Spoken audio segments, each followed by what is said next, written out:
করছেন। ওনাদের দরকার আছে সেন্টারে যে সমস্ত জায়গায় শূন্য পদ রয়েছে, প্রশিক্ষিত মেয়েরা আছে, তাদেরকে অবিলম্বে নিয়োগ করতে হবে। মূল যা বিষয় যেটা এখানে আমরা জানতে পেরেছি এবং আগামী দিনে আপনাদের যেগুলো করতে হবে সবটাই দিদি রেখেছেন।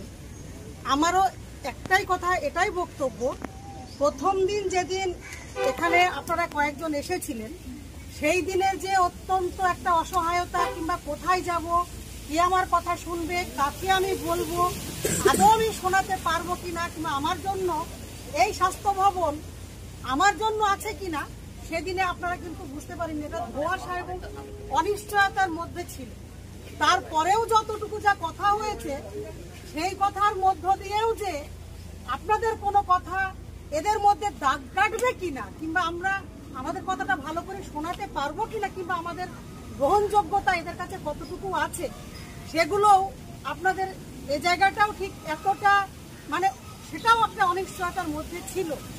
আজকে যারা ভেতরে গিয়েছিল 4 জন ছিল, আমরা 3 জন ছিল, আমরাও ছিলাম। আজকে যে আগের দিনের ওদের যে অ্যাটিটিউড, মানে যারা এই নার্সিং ডিপার্টমেন্টের যারা অধিকর্তা, আজকে ওনাদের যে অ্যাটিটিউড সম্পূর্ণ আলাদা। ফলে বাইরের এই যে এতজন এত দূর যোগে এত দূর দূরান্ত থেকে এখানে আপনারা এসেছেন, আর আজকে আমরা যে নাছোড়বান্দা হয়ে এবং আমরা কিন্তু একটা মজবুত ভিতের উপরে দাঁড়িয়ে এখানে আমাদের এই দাবিগুলো নিয়ে সেখানে সাবমিট করতে পেরেছি, দিতে পেরেছি, এইটুকু এটা ওনারা আজকে বুঝেছেন যে এরা ছাড়বে না, এরা একা নয়। এই ব্যাপারটা বোঝানোর প্রয়োজন সব সময়, এটা আপনাদেরকেও বুঝতে হবে, দপ্তরকেও সেটাই বোঝাতে হবে। ওনাদের ক্ষমতা দরকার, ভোট দরকার, ওনাদের নানান কিছু থাকে সরকারের দপ্তরের, আমাদের চাকরি দরকার, কাজ দরকার। ফলে আমাদের লড়াইটা দিতে হবে। একেবারেই যদি সত্যি সত্যি প্রয়োজন বুঝেই তারা চাকরিটা দিয়ে দিত, তাহলে এতদিন বসে থাকতে হতো না। ফলে তারা তাদের প্রয়োজনটা এই প্রয়োজনের সঙ্গে যুক্ত করে দিয়েছেন।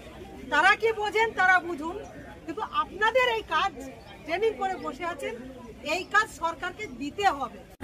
মানসিক দিক থেকে ভেঙে পড়ছি, আর যে সেবায় আমাদের প্রয়োজন চাকরিটা প্রয়োজন, আর যে সেবায় আমরা নিজেদেরকে নিয়োজিত করেছি, যে এনএমদের যেটা মূল এনথেম, যে আমরা মা বাচ্চাদের একটা সুস্থ জীবন দিব, মায়ের একটা শিশু জন্ম থেকে শিশু বড় হওয়া পর্যন্ত, মায়ের গর্ভবতী হওয়া থেকে তার প্রসব পর্যন্ত, সেই সেবাটা যেন আমরা মা বাচ্চাদের দৌড়ে দৌড়ে পৌঁছে দিতে পারি, সেটা যেন আমাদের দেখা হয়, আমাদের পথটা দিয়ে দেওয়া হয়। আমাদের যে ফিমেলের যেখানে 5000 পপুলেশনে কাজ করার কথা, সেখানে 20,000 30,000 পপুলেশনে তারা কাজ করছে। তারা কাজের প্রেসারে মানসিকভাবে বিপর্যস্ত হয়ে পড়ছে, আর আমরা এখানে কাজ না পেয়ে মানসিক